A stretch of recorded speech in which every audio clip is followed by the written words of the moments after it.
नमस्कार विद्यार्थी मित्रांनो, लर्न विथ अभिजित या यूट्यूब चॅनलमध्ये आपल्या सर्वांचं स्वागत आहे. काल आपण दुसरा धडा 10वीचा तो म्हणजे पिरियडिक क्लासिफिकेशन ऑफ एलिमेंट्स हा पहिला होता. त्याचा पहिला पार्ट आपण पाहिला होता. आज आपण त्याचा दुसरा पार्ट पाहत आहोत. मागच्या पार्टमध्ये आपण डोब्रानस्ट्राइड पाहिलं होतं आणि 2 पॉईंट त्यातले पाहिले होते. आता आपण न्यूलँड्स लॉ ऑफ ऑक्टेव्ज पाहणार आहोत. तर विद्यार्थी मित्रांनो, आपण या पाठाला सुरुवात करण्यापूर्वी जरी तुम्ही अजून आमच्या चॅनलला सबस्क्राईब केलं नसेल तर लर्न विथ अभिजित या चॅनलला सबस्क्राईब करा. तर चला मग आपण आता हा चॅप्टर चालू करूया. Newlands law of ऑक्टेव्ज.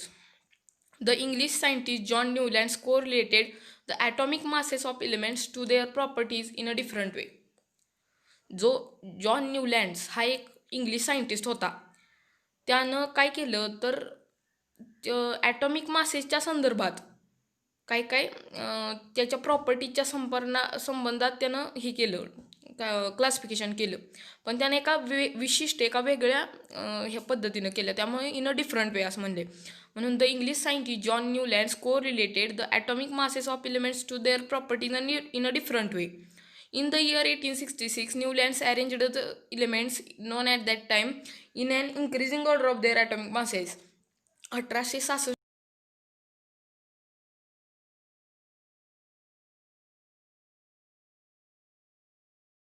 Increased order लावलं कशाच्या तर ॲटॉमिक मासच्या. म्हणून इथं म्हटलंय की in the year 1866 Newlands arranged the elements known at that time in an increasing order of their atomic masses. हे आता आपले 2 पॉईंट क्लिअर झाले. आता तिसरा पॉईंट बघूया, तो म्हणजे इट स्टार्टेड विथ द. आता त्यानं कशाशी सुरुवात केली, कुठल्या एलिमेंटनं, तर लाईटेस्ट एलिमेंट. लाईटेस्ट एलिमेंट कोणता विचारलं तर हायड्रोजन. लाईटेस्ट म्हणजे ते वजनानं जरा हलका असेल म्हणून त्याला hydrogen. It started with the lightest element hydrogen and ended up म्हणजे शेवट कशाने केला तर थोरियमनं. It started with the lightest element hydrogen and ended up with thorium. He found that. आता आपण ह्या ओळीला लागलोय तिसऱ्या मेन मुद्दा जो ह्यातला आहे तो आपण पाहतोय. He found that every 8th element had properties similar those of the first. ही त्याने ह्यात सांगितले की he found that every 8th element had properties similar to those of the first. म्हणजे त्यानं असं शोध लावला की प्रत्येक 8वा जो एलिमेंट आहे त्याच्या प्रॉपर्टी कशाशी सेम आहे तर पहिल्या एलिमेंटशी. त्याच्यानंतर त्यानं सांगितले फॉर एक्झाम्पल त्यांनी काय सांगितले की sodium is the 8th element from lithium and both have similar properties. Sodium हा लिथियमपासनं 8व्या क्रमांकावर येतो आणि त्यांच्या प्रॉपर्टीज कशा आहेत, सिमिलर आहेत. असं त्यांनी एक उदाहरण दिले. ही एक्झाम्पल महत्त्वाचं आहे. हा पॅरेग्राफच पूर्ण महत्त्वाचा आहे.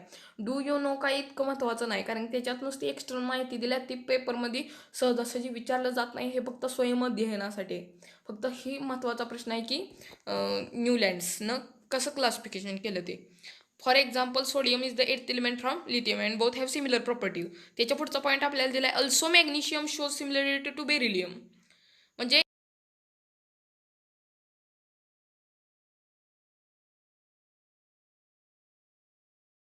बेरिलियम म्हणजे ह्यांच्यात 8चा डिफरन्स येतोय प्रत्येक ह्याच्यात. आता लिथियम, सोडियम आणि लिथियम ह्यांच्यात पण 8चा येतोय. लिथियम तिसरा धातू आहे, सोडियम 11वा. मग तिसरा आणि 11 ह्यांच्यातला 7 हा डिफरन्स येतोय.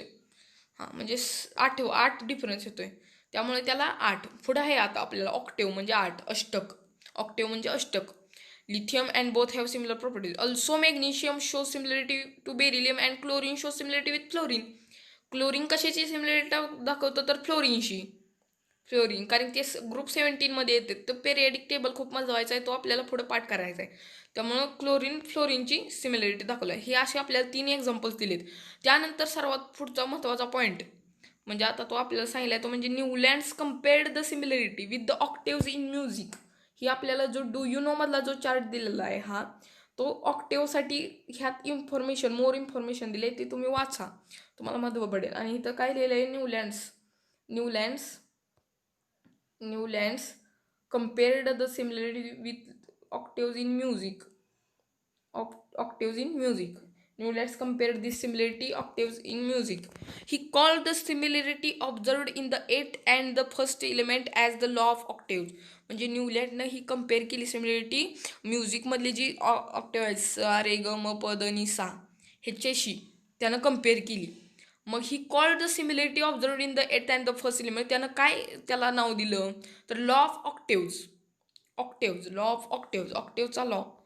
तर आता पुढं आपण पाहूया, आपल्याला एक चार्ट दिलेला आहे लॉ ऑफ ऑक्टेव्हचा, तो पण काय महत्त्वाचा नाही, त्यात फक्त इलिमेंट म्हणजे सेम सिमिलॅरिटी. आता ही एच, आता इथं HFCl CONI म्हणजे कोबाल्ट अँड निकेल आणि Br. ही काय दिले, हे असं का दिले, कारण की इथं ह्यांची केमिकल प्रॉपर्टीज ह्या सेम आहेत, त्यामुळे ही त्यांनी इथं दिलं आहे. आणि ही 8वी एलिमेंट आहे प्रत्येक ह्याच्यापासून, त्यामुळे ह्यांच्या ज्या सिमिलॅरिटी आहेत सगळ्या ह्या सिमिलॅरिटी आहेत त्यांच्या, त्यामुळे हे सर्व एकाच ह्याच्यात मोडतायत ऑक्टेव्हमध्ये. त्यामुळे ही कम्पेअर केलं ऑक्टेव्ज म्हणून. लॉ ऑफ ऑक्टेव्ज ही म्युझिकल आहेत. सा रे ग म वर इथं दिसतंय म्युझिक नोट्स, इथं दिसतंय सा रे ग म प ध नि असं. आणि परत आपण सावर येतो, म्हणजे ह्याच्या सा दिले ते सेमच आहे, रे पण सेम, गा पण सेम असं. आता आपण पुढं वळूया, हे काय महत्त्वाचं इतका पॉईंट नाही म्हणून पुढं वळूया. लिमिटेशन काय आहेत. न्यूलँडचा लॉ ऑफ ऑक्टेव्ह तो अंमलात का नाही आणला, कारण त्याचे काहीतरी limitation. Sorry for disturbing this call was very urgent. तो चलिए अब हम अगला पॉईंट सीखते हैं. काही होत्या त्या लिमिटेशन आता आपण पाहणार आहोत, त्या म्हणजे मेनी लिमिटेशनवर फाउंड इन न्यूलँड्स ऑक्टेव्हमध्ये आपल्याला मेनी लिमिटेशन फाउंड झाले. तर त्या कोणत्या होत्या, तर this law was found to be applicable only up to calcium. हा लॉ फक्त कशाशी लागू होत होता तर कॅल्शियमपर्यंत. Newlands fitted all the known elements in a table of 7 × 8 that is 56 boxes. न्यूलँडनं जे इलेमेंटचा टेबल फिक्स केला होता तो म्हणजे 7 × 8 7/8चा, आणि त्यात एकूण 56 बॉक्सेस होते. 7 × 8 56 आहेत.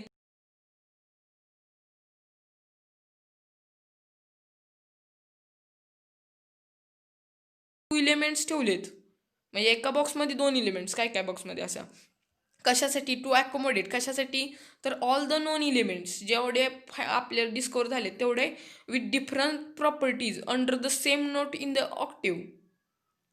नाही इथं all the known elements in the table म्हणजे ती सामावण्यासाठी. इथं आता इथं काय दिलं बघा, ऑल द नॉन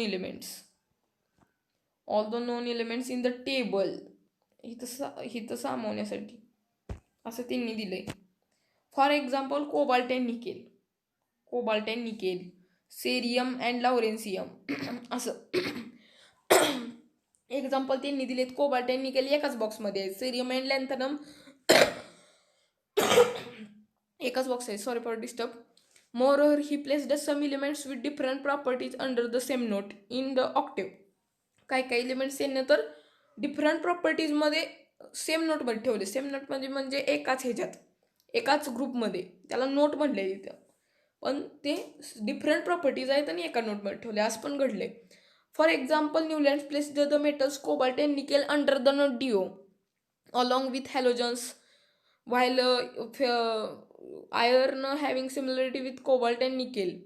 म्हणजे त्यांनी काय इथं एक्झाम्पल दिलेत. कोबाल्ट अँड निकेल ही DO मध्ये ही केलंय. DO हा एक नोट आहे, नोट DO अलॉंग विथ हॅलोजन्सच्या ग्रुपमध्ये. वाईल आयर्न Fe हा सिम्बॉल आहे आयर्नचा, having similarity with cobalt and nickel म्हणजे त्याची सिमिलरिटी असून सुद्धा त्या हॅलोजनच्या ग्रुप बरोबर ठेवले त्यांनी. Away from them along with the non metals oxygen and sulphur under the note TI ह्या नोट खाली नॉन मेटल्स आहेत ज्यांच्या डिफरंट प्रॉपर्टीज आहेत.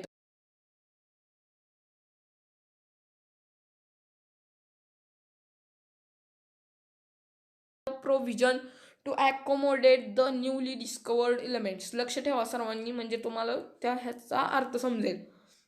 Newlands octaves did not have provision.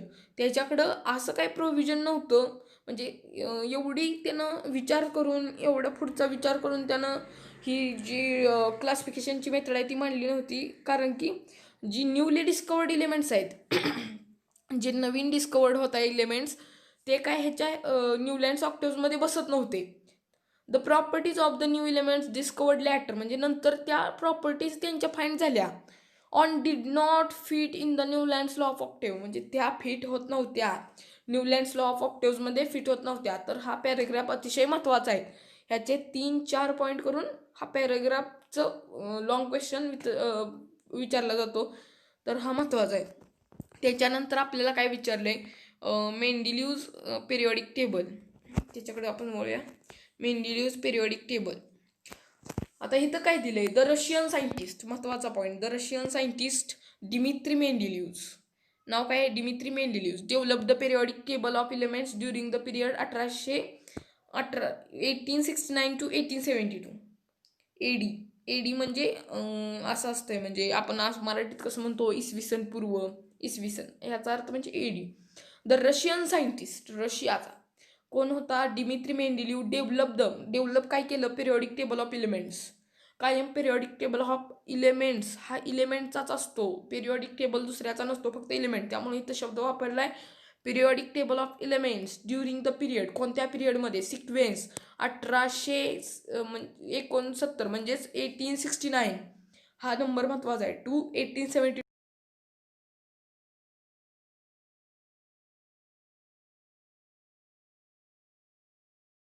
Periodic table, मेंडेलिव्ह हा एक शास्त्रज्ञ आहे, त्यानं जी क्लासिफिकेशन मेथड पाडली पिरियडिक टेबलची, ही सर्वात मोस्ट इम्पॉर्टंट स्टेप आहे. कशात मोस्ट इम्पॉर्टंट स्टेप, तर क्लासिफिकेशन ऑफ एलिमेंट्समध्ये. Mendeleev consider the fundamental property of elements, namely the atomic mass. मेंडेलिव्हनं काय कन्सिडर केलं, मूलभूत प्रॉपर्टी म्हणजे काय, तर मूलभूत काय म्हणायचं त्याला, घटक, प्रॉपर्टी तिची मूलभूत गरज property. Mendeleev consider the fundamental property of element, namely the atomic mass, atomic मासला मूलभूत गरज मानलं. As standard and arranged 63 elements, त्यानं स्टँड काय केलं, तर अरेंज्ड 63 एलिमेंट्स त्यानं अरेंज केले. नोन ॲट दॅट टाइम, त्यावेळी जेव्हा त्याला माहीत होतं त्या इलेमेंट्स डिस्कवर झाले होते ते, in and increasing order of their atomic masses, म्हणजे ह्याने पण ॲटॉमिक मासेस वेळ 3 आपण सायंटिस्ट बघितले, ते म्हणजे डोबरेरायनर, न्यूलँड्स आणि मेंडेलिव्ह, ह्या तिघांनी पण ॲटॉमिक मासवर काम केलं. प्रत्येक ह्याच्यात त्यांनी ॲटॉमिक मास, म्हणून ॲटॉमिक मास हा शब्द खूप महत्त्वाचा आहे. increasing order of their atomic masses. Then he transformed this into the periodic table of elements in accordance with the physical and chemical properties of these elements. परत हे elements त्यानं कशात ट्रान्सफॉर्म केलं, तर पिरियॉडिक टेबलमध्ये. म्हणजे ही त्यानं जी डिस्कवर केलेली एलिमेंट्स आहे मेंडेलिव्हजनं, ती एका पिरियॉडिक टेबलमध्ये त्यानं अरेंज केलं. आणि अकॉर्डन्स, कशाच्या अकॉर्डन्समध्ये, तर फिजिकल अँड केमिकल, त्यांच्या फिजिकल आणि केमिकल प्रॉपर्टीज पाहून. तर आता इथं आपला हा पण मुद्दा क्लिअर झालेला आहे. आता आपण पुढच्या मुद्दा, मुलांना व्यवस्थित समजलं पाहिजे प्रत्येक पॉईंट, त्यासाठी मी एवढं क्लिअर सांगतोय. आणि त्यासाठीच पुढील व्हिडिओ आमचे पाहण्यासाठी तुम्ही आमच्या चॅनलला सबस्क्राईब करा. आपण आता पुढचा point,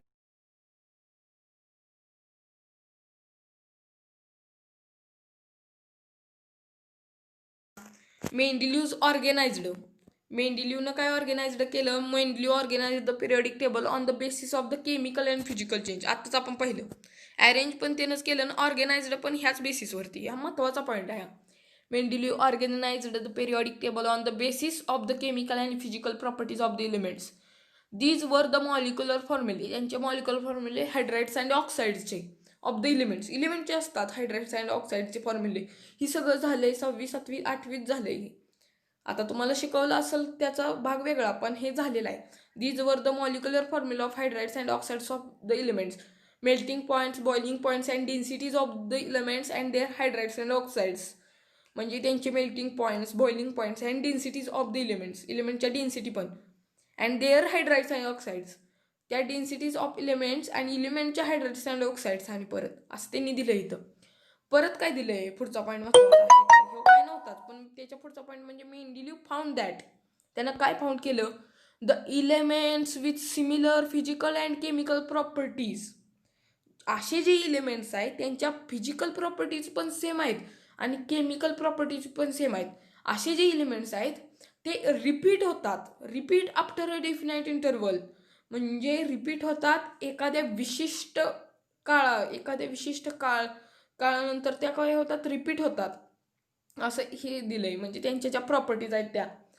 on the basis of this finding Mendeleev, आता मेंडेलिव्ह सारखा इथं आपल्याला शॉर्टमध्ये कसं लक्षात ठेवायचं, फाइंडिंग मेंडेलिव्ह सारखं आपल्याला फाइंड करतो म्हणजे फाइंडिंग मेंडेलिव्ह, त्याचं नावच देऊन टाकूया आपण, फाइंडिंग मेंडेलिव्ह. हे ट्रिक आहे. On the basis of finding Mendeleev, हे डार्क का दिलं हे महत्त्वाचं आहे. On the basis of finding Mendeleev stated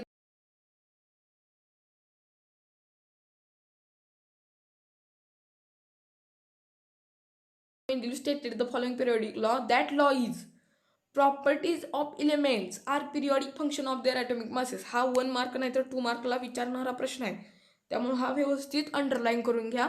तुमच्या बुकमध्ये असेल, तुम्ही बुक समोर ठेवूनच बसत जा. प्रॉपर्टीज ऑफ इलेमेंटच्या ज्या प्रॉपर्टीज आहे आर पिरियडिक फंक्शन, त्यांच्या पिरियडिक टेबलचं जे फंक्शन आहेत ते करतायत.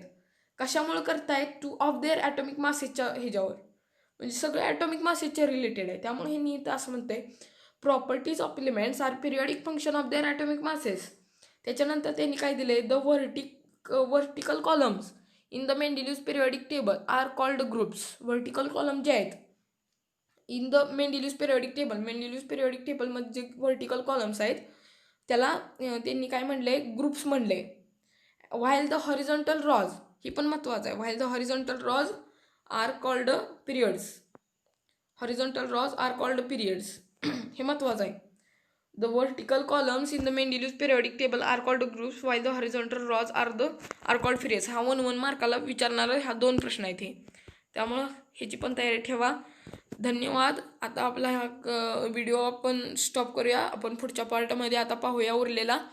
तर आमचा व्हिडिओ आवडला असेल तर आमच्या चॅनलला सबस्क्राईब करा, लाईक करा, शेअर करा आणि धन्यवाद.